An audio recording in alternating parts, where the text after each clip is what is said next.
Hi everyone, good afternoon, and thank you for joining us in our 2024 Government Contracting Summer Shorts Complimentary Webinar Series.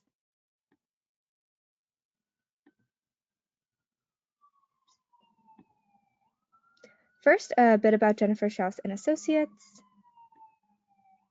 We are based in downtown Washington, D.C. with a focus on advising established federal contractors. Our clients are companies who sell products, services, or software to the federal government and range from large businesses to mid-sized firms with millions in federal contracts. Separate from our consulting services, we have amassed a subscriber base of 34.8 thousand in our weekly newsletter, The Federal Contractor Weekly. We offer advertising opportunities in the newsletter, including sponsored content newsletters and webinars. If you are interested in reaching federal contractors, please email us and ask for a media kit. Now a bit about this series. As always, our webinars are complimentary and recorded. You can find all of our recordings on our YouTube channel simply by subscribing to it using the link you see on the screen. There is no cost. You can find all of our PowerPoints on the SlideShare site using your LinkedIn credentials to log in. Again, there is no cost. You can find the links to register for this series on our website, jenniferschaus.com, under the Webinars tab. Please note that there is a separate registration link for each webinar. Now, some more details about this series. We will be running this webinar series every day at 12 p.m. Eastern Time from Monday, August 12th to Friday, August 23rd, excluding Saturdays and Sundays. Our guest speakers will be covering various GovCon topics, and we will focus on the areas best practices, common pitfalls, and FAQs. At the end of the webinar, we will open up the floor to questions, so please type them into the control panel and I will read them in the order they are received. They will be read anonymously. Here's a glimpse of our speakers, leading ladies in federal contracting. Each speaker will cover a hot topic in federal contracting. And here are some more images of the ladies you will hear from over the next 2 weeks. Again, please remember you can find the full schedule and also the recordings on our website under the tab Webinars. For all of our webinars, please hop over to our complimentary YouTube channel. Our webinars are complimentary thanks to our longtime in-kind sponsors. We would like to thank our friends at GovEvents, the premier platform for posting events related to government and government contracting. You can find all of our webinars and our events on govevents.com, as well as recordings from our past 700 plus webinars. We also want to thank Tom Johnson and his team at Set Aside Alert, the go-to publication for contracting opportunities for small, women-owned, veteran-owned, HubZone, and 8A firms. Visit setasidealert.com for more information. Also, the Fairfax County Economic Development Group is a great resource for businesses in Northern Virginia. Please visit their calendar to learn about events and trainings, including this webinar series. Now I want to let you know about our complimentary webinar series on Big Tech and the federal government. Please join us this fall for our Big Tech webinar series. This series will run every Wednesday at 12 p.m. Eastern Time. You can find the registration links on our website under Big Tech. As always, these webinars are complimentary and recorded. We will cover the top 15 big tech companies who sell to the U.S. government. This includes household names like Amazon, Facebook, X, Salesforce, and more. We will dig into data to look at lobbying dollars spent, their special interest, stock price, and how that intersects with their federal contracts. We will dissect their civilian versus defense contracts, as well as contract vehicle dollars to include GWACs and GSA schedules. We will also look at their subcontracting dollars. And a big thank you to our sponsors on the program, C3 Integrated Solutions and FedBiz Access. Don't miss out, this series is offering a unique sponsorship opportunity. We have heavily discounted this series to a rate of $1,500. This covers the entire series. Sponsor benefits include registration list, ample promo in our newsletter and LinkedIn. You will also get a sponsor side with a 100-word or less write-up about your business. If you're interested, please check on the sponsor link to place your order or send us an email to hello@jenniferschaus.com if you have any questions. The Virginia Apex Accelerator at George Mason University offers free one-on-one counseling to established government contracting firms in Virginia on federal, state, and local procurement topics. If you are interested in learning more, please use the links provided to explore their services, review homework recommendations, register for live training, and find useful links to agencies and other self-directed learning. One-on-one counseling is limited to eligible client companies. Appointment requests are handled in the order they were received and based on counselor availability due to high demand. Online resources and group trainings are free with no restriction on business location.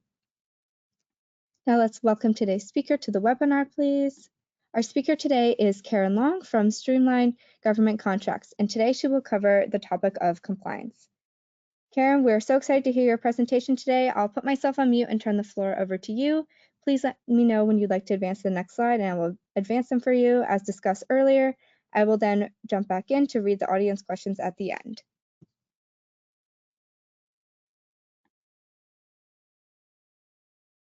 So thank you, Emma. I'm honored to be here and appreciate everybody's time. And again, want to thank you, Emma, Jennifer Schaus, and her entire team for having me speak. And I've been in the government contracting industry for over 20 years now, and started Streamline in 2012 as an outsourced solution for small businesses who do not need a full-time contracts manager. Next. All right, so today we are going to be talking about compliance. Next slide. And we'll talk about the 5 best practices. So best practice number 1, labor categories and keeping a resume folder and documentation. And this is for T&M or labor hour contracts. I recommend creating a folder along with a spreadsheet documenting how a person meets the labor category, meeting the labor category requirements, the experience, and also the education. And this will save time and rework if your company gets audited by the government or even by the prime contractor. Next. Small businesses subcontracting plan. So for other than small businesses, when bidding on an RFP, you need to come up with again, a small business subcontracting plan. And it is important that you make reasonable goals because this is going to become part of your contract. So make goals that are going to be achievable for you. Next. So instead of saying minimum of 45% work share and teaming agreements, define how work share will be measured: revenue, full-time employees, or hours. And this is relatively self-explanatory, but define how work will be measured so that everyone is operating under the same understanding, and this will help foster the relationship. Next slide. Understand what contracts have semi-annual or annual contract reports. So I've mentioned a couple here: service contract reporting and veterans reporting. There are others, of course. But what you want to do is what I would recommend is upon award, document the contract reporting requirements and have a system in which you track them. So at Streamline, what we do is we create a contracts brief, which has the contract reporting requirements in addition to all the other contract components. And then in addition, on our monthly report, we have it in red for under every contract.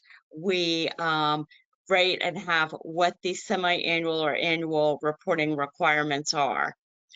So again, it's important that you develop a system that works for you. Next. So if you have a GSA schedule, track how you bid on contracts to your company's most favorite customer, and also be creative as well. So for example, what I recommend is that you track the labor categories and proposals in which you bid them for your most favorite customer that also are on your GSA schedule. And documentation is important here. The reason why is if for some reason there is a reason why you give your most favorite customer a lower rate than your GSA schedule, you want to be able to go back to your documentation so that you can tell the government why. So for example, volume, I think, is the most frequent exception that I see. And then in addition, when possible, you want to be creative and not use the same exact GSA labor category. So you can change the education or experience requirements on other bids, so that you don't even have to deal with the tracking of the GSA Libra categories or workshops or whatever the case may be. So in being creative, you're then comparing apples to oranges as opposed to apples, which just leaves a little bit less tracking and explanation for you to do to the government. Next slide. Avoiding pitfalls. So pitfall number one. So incorrectly thinking that an employee is close enough to meeting qualifications in a labor hour, time and material contract. And really, this is a binary question. It's basically a yes or a no whether somebody meets the education and experience qualifications. Next slide. Making unreasonable small business goals in order to win the contract. So as we discussed before, if you are another than a small business, then you're going to need to come up with the small business subcontracting plan, and that becomes part of your contract. And I'll give you an example of something that I experienced. And this is actually why a company came to Streamline in part. They had someone who wanted to really impress the government and thought that they would do that by saying that they would subcontract 49% of the work to small businesses. The problem was that few small businesses could do the work because of the certifications and training. So, excuse me. Sorry about that. So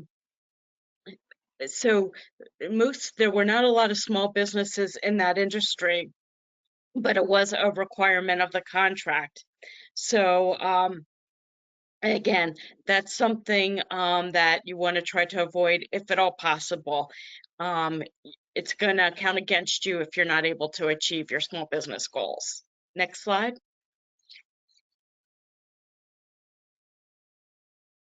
By not defining how work share is measured, you're putting your company in the position of having to renegotiate.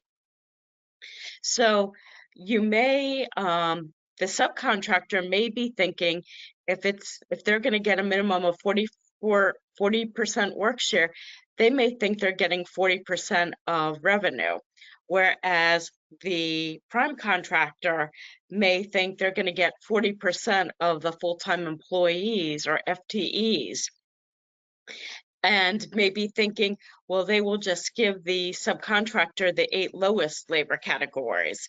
So again, to relieve stress and to help foster that relationship, you want to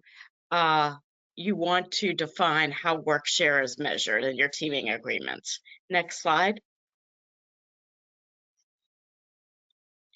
Only paying attention to the technical work on the contract, which can adversely affect your CPARs.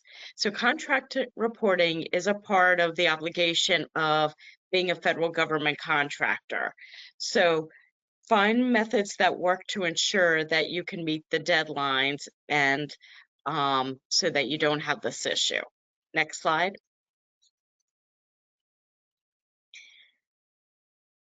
Accidentally providing your most favorite customer a better rate than GSA. And this is why a tracking system is critical, and documentation. You want to ensure whenever possible that you're not giving the most favorite customer a better rate than GSA. And again, if there is a reason in which you believe that you are justified in doing so, then you want to be able to document that. Next slide. Now we'll go on to our frequently asked questions. What are the potential penalties if I bid someone in a higher category than he or she qualifies? So this is, if the company does this, this is a violation of the False Claims Act. And the penalties currently are between $13,500 and $28,000 per incident. So for example, that would be per invoice if you violate and put somebody in a higher labor category. And if there's multiple people, that's multiple violations. So in addition to the False Claims Act penalty, there's also triple damages. So just to give you a quick example, if there is a $10 difference in a labor category and you bill someone in an incorrect labor category for a year, we'll say 1,880 hours, that would be 1,880 times 10, and then that is tripled. So again, that can be quite an expensive feat. So that's why it's really important that you follow the rules and you document and you have processes and you're tracking. Next question. What happens if I don't fulfill the small business subcontracting goals? So again, this could affect your CPARs, which could also affect your ability to win future work with the government. Again, what I recommend is you document your company's efforts, you be proactive, and you talk to the contracting officer in advance if you think you are going to have any issues meeting those small business goals. Question number 3. What other tips do you have for defining work share in a teaming agreement? So I will give you 2 additional tips. What I would recommend is, and I'm going to take this from the subcontractor's perspective because they have the least negotiating power.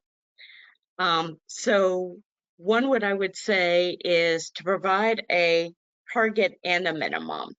So a lot of times what I see in teaming agreements is that it will be a 49-51 work share.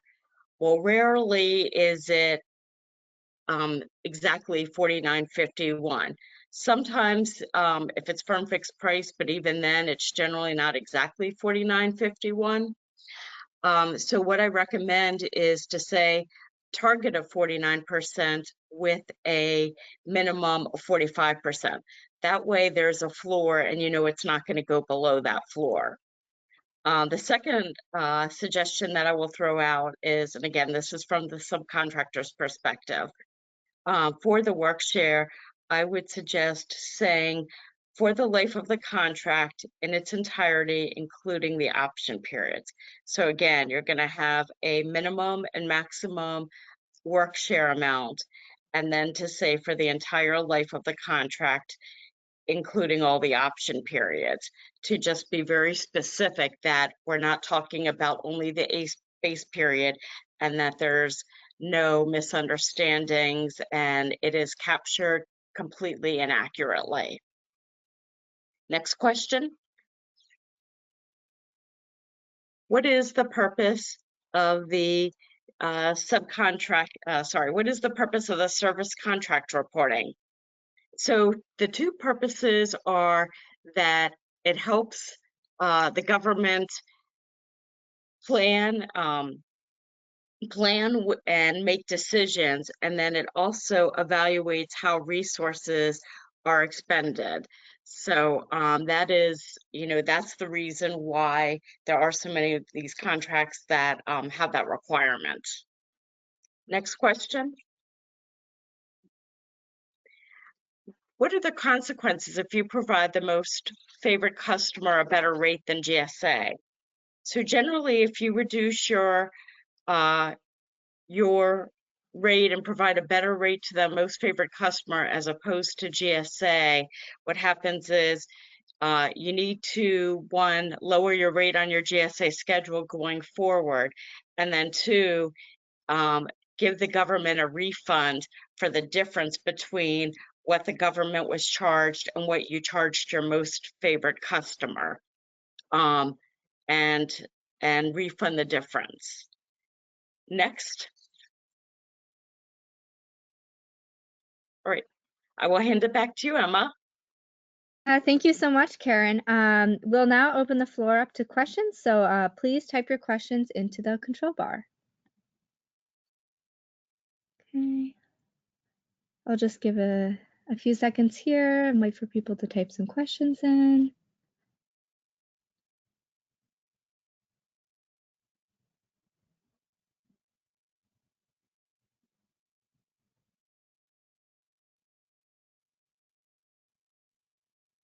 Okay, I will move on.